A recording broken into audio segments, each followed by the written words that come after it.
Hello, fellas. Thank you. Welcome to More Boxing Panel. I'm here joined my president, Jose, and the very special guest. Look who we have here, Giovani El Gallo de Oro, Santillan. How you doing today, bro? I'm doing well. Thank you guys. We just want to appreciate, us as a channel and to all your fans and our fans around the world. Thank you for your time. First question would be, you get asked this all the time. How do you get into boxing, bro? Man, I started when I was 8 years old. It was me and my younger brother. He's seven. He was seven at the time. We're like 15 months apart, pretty close in age. But yeah, one day my dad just took us to the boxing gym, man. There was like a local gym here in San Diego. It doesn't exist anymore, but back in the year 2000.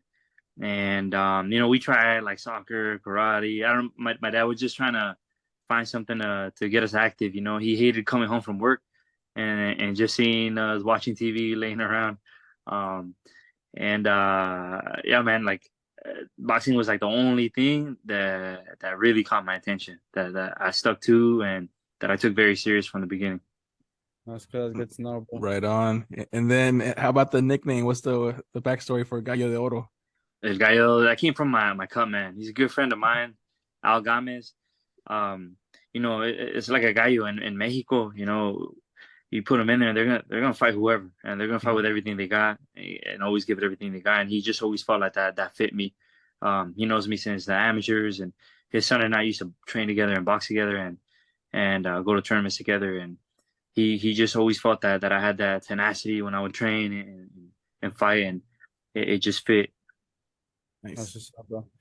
Now let's switch over to this past weekend's fight. Let's switch gears on that.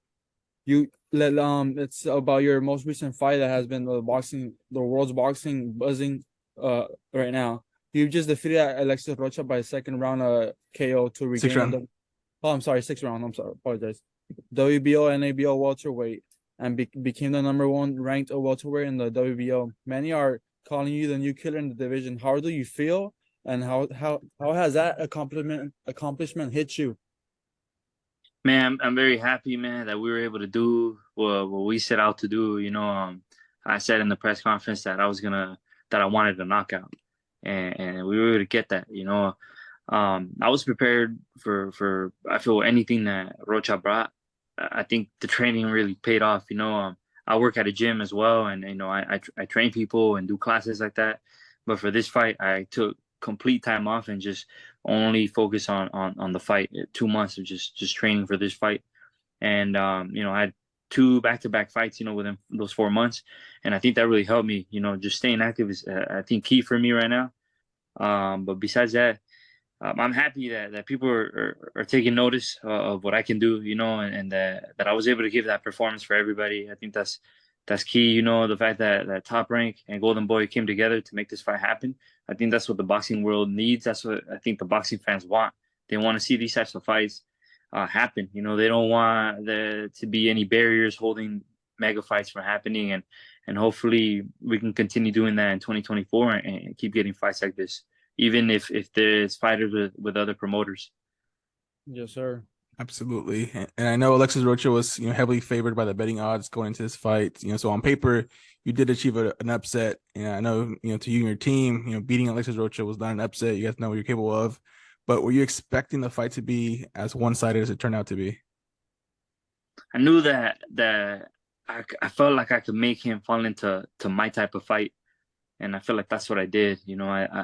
I felt like it would be a mistake for him to stay in the pocket with me or at that mid distance, and I felt that right away in the first round. As soon as I started to land, I could tell that it was bothering him, and I could tell that he didn't want to be there. And he's a tough guy, man. The guy, he got up twice, and I'm pretty sure he would have attempted to get up on that third time, because he's a warrior. Alexis Rocha is a Mm-hmm. warrior, and he wasn't going to give up at all. And so I appreciate that because it made it an even greater fight for the boxing fans.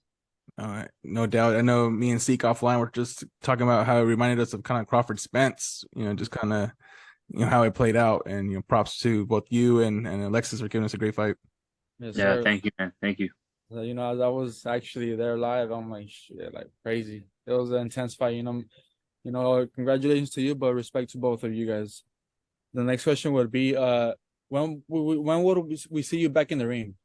Man, hopefully sooner than later. You know, if I can fight in 4 5 months, I'll take it. You know, if something sooner, I would love that. You know, because like I've been saying, I think it's the long layoffs that have been, you know, bad for my career. I think me staying active is a key for me to be able to perform as best as I can and to give the best version of myself. I have to, you know, stay active and continue fighting. You know, and I'm 31 right now, and I want these fights now. You know, I want to make it happen now, and so the sooner the better for me. And I know you're post fight, you know, you're mentioning that for your next fights, you want, you know, either someone's going to get you closer to that title shot or can already be at the title shot level. You know, what names in particular would most interest you? I mean, I haven't looked right now at who's up there with the WBO, man. But if Crawford moves up in weight class, then I think it leaves it open for me to fight somebody else for that world title, man. So anybody up there in the WBO, that whatever it takes for me to get that title shot, for it to be the world title fight, man, I would love that opportunity. But one other guy, man, I saw him fight a month, or yeah, about a month before my fight, and it really interested me. As soon as I saw that, I was like, "That's the fight that I want after this." Is, you know, Mario Barrios is a good name that I would love to take on. You know, good fighter too, and I think that'd be a great fight for everybody to watch. Yeah, Or absolutely. then bring you a possible, maybe your next opponent, maybe in the future, who knows? How do you feel about a fight with Rashidi Speedy Ellis, the only fighter who had beaten Alex Rocha? I think that'd be a good fight as well, man. He's a good fighter, and I think that'd be a good matchup to see. I think I think people would be interested in that fight as well, man. So I'd love to take on that challenge. Yes, sir. And then Giovani, who was your favorite boxer growing up? Man, favorite boxer? I don't know if I had a favorite, man, but man, you know, even meeting De La Hoya through all of this, you know, he used to be one of my favorite fighters, man. And Miguel Cotto too. Juan Manuel Marquez has always been one of my favorites, man. Watching his battles against Manny Pacquiao, man, I used to love watching that. Growing up, I've seen those fights multiple times. But those are some names that I can think of right now off the top of my head. Yes, sir. Awesome. Well, I know you're a very focused man in boxing. You say you're a personal trainer. What do you like to do outside of boxing? Any interests or any different hobbies that you like to do? Man, well, I have my son. You know, I have a 7-year-old boy, and you know, I brought him up in the ring with me. So for me, that was a beautiful thing to be able to do, and to have him feel that, you know, and be there with me in the Yes, sir. moment. You know, alongside my dad too.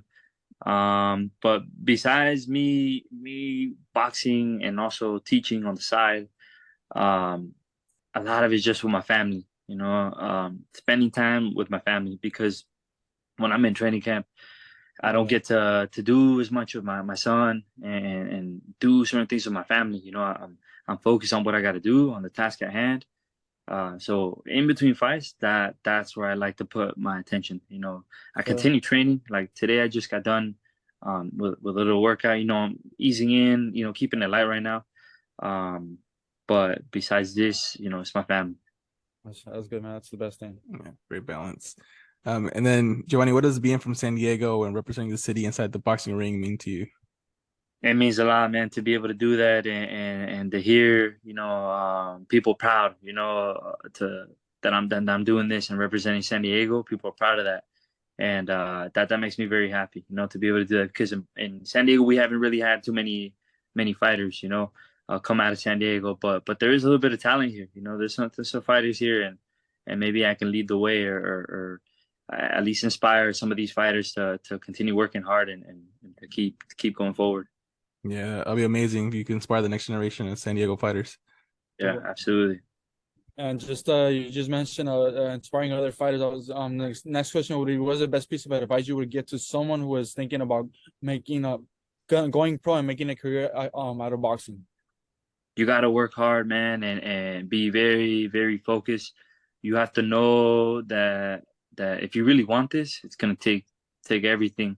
You know, this weekend I took one step closer to where I want to be, but and people are talking about this fight, but I'm not satisfied with what I've done yet, because I know that, man, this is just the beginning if I want to get to where I want to get. And so it's going to take a lot of work. So if you really want to do this, you have to be very disciplined. And that means that no matter what is going on in your life, whether you feel like it or not, you have to get in the gym and train and always be ready.